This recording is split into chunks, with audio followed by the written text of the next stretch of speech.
Okey, ni kita dah ready untuk kita nak buat adunan putih. Kita menggunakan tepung beras. Lepas tu kita dah siap bancuh, ada garam, ada gula sikit. Tu je lah dia punya ramuan dalam ni. Seterusnya kita akan letak ni daun pandan untuk ni lah aroma dia kan. Santan setiap perut kita akan gunakan lebih kurang dalam 15 kilo.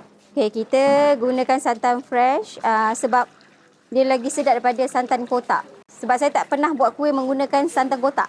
Lebih kurang dalam 200 kilo satu hari. Okey, untuk atas dalam 13 ke 14 strip. Kita kena siapkan bahan-bahan dia, baru kita buka api. Sebab nanti tepung, kalau api tu ada, tepung tu akan jadi hangit belah bawah.